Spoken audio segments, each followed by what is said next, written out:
welcome back to our YouTube channel, and in today's video I'm going to show you a very interesting piece of British history which we've recently bought, and I'm also going to show you some images of our recent show in Kassel in Germany. In that show we take a lot of stuff with us. It's a good show to attend if you have the time. It's a long show, and also I'm going to preview a couple of pieces that are coming up on this Friday's update. So the item I wanted to show you is displayed here next to me, and it's quite controversial, but it's a very, very interesting and rare piece of British history. Some of you might recognise the symbol. It is the logo of the British Union of Fascist. Most people have heard of Mosley and the black shirts. Just before World War II there was a big movement in Britain that were sympathising with the Nazis, and there were groups all over the country called the British Union of Fascist, or the BUF. They used to wear black shirts. Their logo was the lightning bolt. They used to hold standards very similar to the Nazis, and they used to parade and march and demonstrate. And this is one of the banners that would be carried at their rallies. It was held on a pole. It would then have a banner top saying British Union in a metal box with a circular metal one of these with a spike on top, and this flag would hang from below the box where it says British Union. I've got some images in colour of some of these being used at rallies. They're really, really high quality. Hardly any of these have ever survived. This is the first one we've had in many, many years. And when you look closely you can see the quality in the embroidery. This one's slightly stained, it's been well used. Amazing that someone's managed to keep hold of it all these years and it still survived. I'll just show you the back. It's virtually identical apart from no logo. So this would have been the back. It's stained here, but the same trim around the back. There's a small patch here. I'm not sure what that's for. It might be a repair where it got snagged on something. But I would have thought if it was a repair, it would have been repaired in the same colour material. So I'm not really sure what that is. But a very, very rare thing. This one is on our website now. It's £7,500, and you know that might sound like a big investment, but it would be a good investment because these things have only ever gone up in price. British history is going to become, you know, the controversial British history is going to become a very, very well collected genre in the future. On that note, I also wanted to show this card here. It's a similar kind of thing. This is a membership card for the British Union of Fascist. It's named to the person here and an address in Manchester. It's got stamps on it of dates 1957, 1958, membership cards. So they would pay to be a member of the British Union. What's interesting about this is that British Union still carried on well after the war, 1957. So it just shows you there was sympathising to the Nazi movement in the UK all the way through to the 1960s. And as we know, unfortunately, it still is now.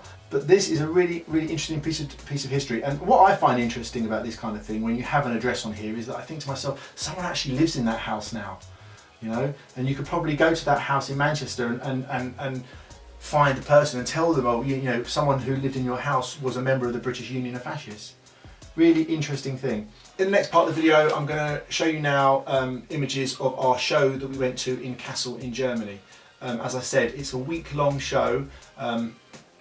It's been going for a number of years, very, very well attended, and you always see lots of really interesting militaria there. So here's a look at our table at the show and some images of the other stands.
So as you can see from that short video, you can see our stand at Kassel is very, very impressive. We take a lot of stuff with us, and therefore obviously sales at the show there were quite good. Just wanted to talk about the update Friday. So we're updating 2 o'clock UK time Friday, and this is a really special piece that's going on to the update.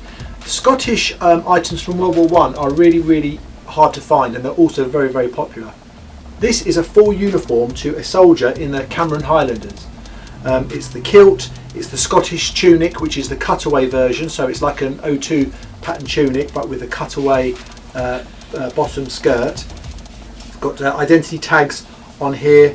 It's got the headdress that goes with it. This is the Glengarry.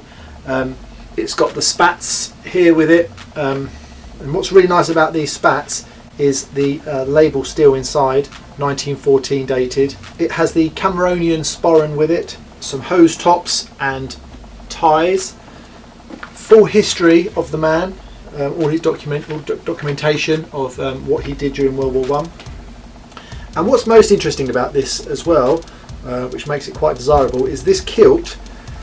It has its original paper label still present. That is really rare to find on a kilt. We've had to protect it here with a bit of polythene here just so it doesn't flake anymore, but really rare. And you can see also on that the 1913 date, so it's very early, which is why it is the actual kilt that is featured in one of my books, Campaign 1914. Really popular book. I'll just show you the kilt scene in the book. There it is there, it's that actual one, and this is the one that's in the book. So a really nice group. As I said, Scottish stuff is really popular, and being in the book makes it extra desirable. While I'm talking about the Campaign 1914 book, I just wanted to mention I'm getting a lot of requests from people, when is Campaign 1916 coming out? Just to put your mind at rest, the book is going to be coming out. We're working hard with the author to get the text and the photos put together. We anticipate that the book will be published in summer of 2019. So that's something to look forward to. As I said, updating the website tomorrow Friday 2 PM UK time. Please check it out. It's www.regimentals.co.uk. Also, we have been monitoring our figures for subscribers to the channel. We're at nearly 500 subscribers. When we reach 500 subscribers, we will be doing another giveaway. So if you're not subscribed, make sure you get on there and subscribe. Also follow us on Instagram, on Facebook and Twitter.